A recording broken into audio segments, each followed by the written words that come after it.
Mlango wa 9. Mungu akambariki Nuhu na wanawe, akawaambia, zaeni mkaongezeke, mkaijaze nchi. Kila mnyama wa katika nchi atawaogopa ninyi na kuwa hofu, na kila ndege wa angani, pamoja na vitu vyote vilivyojaa katika ardhi, na samaki wote wa baharini vimetiwa mikononi mwenu. Kila kiendacho kilicho hai kitakuwa chakula chenu. Kama nilivyowapa mboga za majani, kadhalika nawapeni hivi vyote. Bali nyama pamoja na uhai, yaani damu yake, msile. Hakika damu yenu ya uhai wenu nitaitaka, na kwa mkono wa kila mnyama nitaitaka, na kwa mkono wa mwanadamu, kwa mkono wa ndugu ya mtu nitataka uhai wa mwanadamu. Atakayemwaga damu ya mwanadamu, damu yake huyo itamwagwa na mwanadamu, maana kwa mfano wake Mungu alimfanya mwanadamu. Nanyi zaeni mkaongezeke, zaeni sana katika nchi, mkaongezeke ndani yake.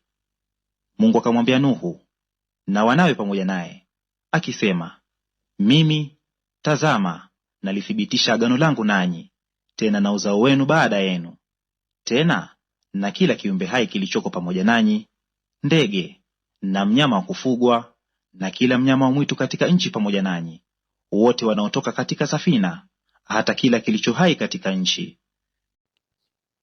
Na agano langu nitalithibitisha nanyi, wala kila chenye mwili hakitafutwa tena kwa maji ya gharika, wala hakutakuwa tena gharika baada ya hayo kuiharibu nchi. Mungu akasema, hii ndiyo ishara ya agano nifanyalo kati yangu na ninyi na kila kiumbe hai kilichoko pamoja nanyi kwa vizazi vyote hata milele. Mimi nauweka upinde wangu winguni, nao utakuwa ni ishara ya agano kati yangu na nchi. Hata itakuwa nikitanda mawingu juu ya nchi, upinde utaonekana winguni, nami nitalikumbuka agano langu lililoko kati yangu na ninyi na kila kiumbe hai katika wote wenye mwili, wala maji hayatakuwa gharika tena kuwaharibu wote wenye mwili. Basi huo upinde utakuwa winguni, nami nitauangalia, nipate kulikumbuka agano la milele lililoko kati ya Mungu na kila kiumbe hai katika wote wenye mwili kilichoko katika nchi.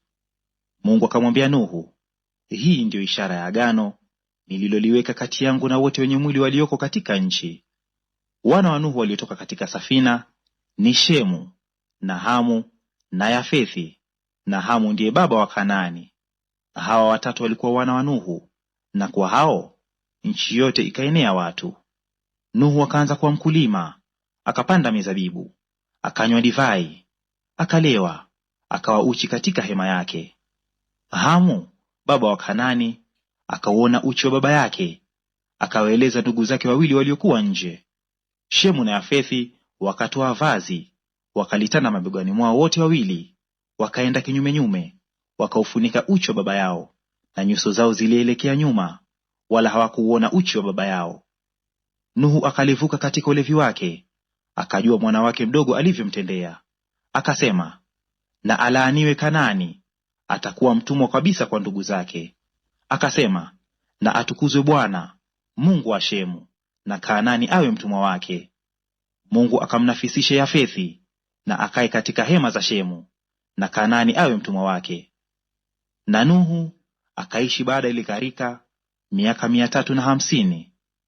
Siku zote za Nuhu zilikuwa miaka 950, akafa.